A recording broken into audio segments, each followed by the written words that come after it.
Შესაძლებელი მტკიცე უარი თვითმმართველობის არჩევნებისთვის ღია მზადებამ შეცვალა ყოფილი ბანკირები გახარიას გუნდთან ერთად საარჩევნო მარათონის დადასტურებული მონაწილეები არიან.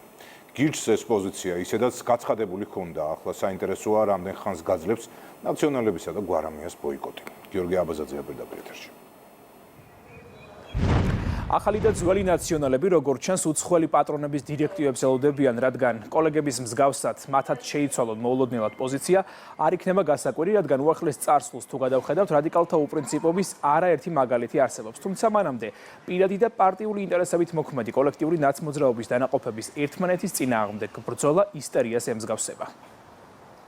ადგილობრივ არჩევნებზე საუბარი არის გადატანა ყურადღების. სხვა რამის შემოტანა დღევანდელ წესრიგში არის ქართული ოცნების წისქვილზე წყლის დასხმა. თვითმმართველობის არჩევნებზე მსჯელობაც კი არ მიმდინარეობს. საერთოდ არ განვიხილავთ ამ არჩევნებს, იმიტომ რომ ეს არ არის ისეთ საკითხების დგას პოლიტიკურ დღის წესრიგში.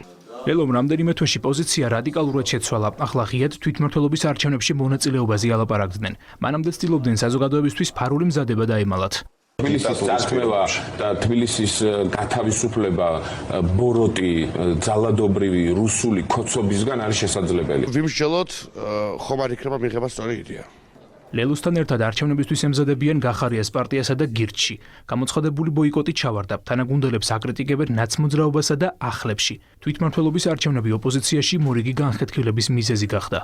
თამაშგარეთ მდგომარეობაში თუ ვინმე იყენებს თავს ხალხისგან, არის ის პოლიტიკური პარტიები, რომლებიც ჯერ კიდევ მსჯელობენ მიიღონ თუ არა ირაკლი კობახიძეს, გიორგი კალანდარიშვილის მიერ ჩატარებულ არჩევნებში ლელოს მოუწევს პოზიციის ცვლილება. წინააღმდეგ შემთხვევაში წავა იმდენად დიდი მასის წინააღმდეგ ამ გადაწყვეტილების მიღების პროცესში, რომ საკუთარი ელექტორატთანაც კი ექნება პრობლემა. ორი პოლიტიკური პარტია და პოლიტიკური ჯგუფი ფაქტობრივად ქართული ოცნების თამაშში შეყოლას ახდენს. კოლექტიური ნაცმოძრაობა კრიზისიდან გამოსვლას ვეღარ ახერხებს. ფაქტია, ერთიანობა და თანმიმდევრულობა ოპოზიციამ საზოგადოებას ვერ შესთავაზა. რაც უფრო ახლოვდება თვითმმართველობის არჩევნები, იმით უფრო მეტად დავინახავთ ჩვენს ოპონენტებს, რომლებიც უკან იხევენ თავის ვითომ მტკიცე გადაწყვეტილებაში. მას შემდეგ, რაც მათ ჩაუვარდათ რევოლუციური სცენარები, რა თქმა უნდა, ერთადერთი რაც დარჩენიათ არის არჩევნებში მიიღონ მონაწილეობა, თუმცა მათი რეიტინგები ნამდვილად არ არის დამოიმედებელი მათთვის. მას შემდეგ, რაც ოპოზიციამ თავისივე ხელით უარყო თავისი ამორჩევლის არჩევანი და გარე კარნახს გაყვადა ქვეყანაში ამ დესტრუქციის, ასე ვთქვათ, წახალისებას და ამ დესტრუქციულ ქმედებებს უწყობს ხელს, დღეს სწორედ ამ გაჭირვებაში არიან, არიციან მიიღებენ თუ არ მიიღებენ მონაწილეობას. ქართული ოცნების შეფასებით კოლექტიური ნაცმოძრაობის ყველა გზა წაგებისკენ მიდის. შესაბამისად, მათი არჩევნებში მონაწილეობა პოლიტიკურ სურათს არ ცვლის. მმართველი პარტია კი 64-ვე მუნიციპალიტეტში მორიგი გამარჯვებისთვის ემზადება. მიიღონ მონაწილეობა არჩევნებში და მაგას ნახავთ, ვის აქვს შანსი და ვინ გაიმარჯვებს. ნაციონალური მოძრაობა ეს არის რადიკალური დაჯგუფება.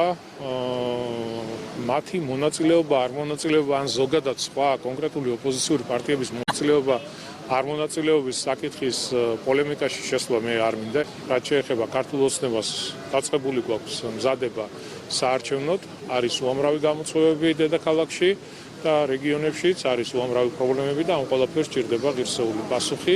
არჩევნებამდე 4 თვე რჩება, თუმცა კოლექტიური ნაცმოძრაობა გარე პატრონების ბოლო მითითებებს ელოდება. მანამდე მისი ერთადერთი ბერკეტი პროვოკაციები და დესტრუქციაა.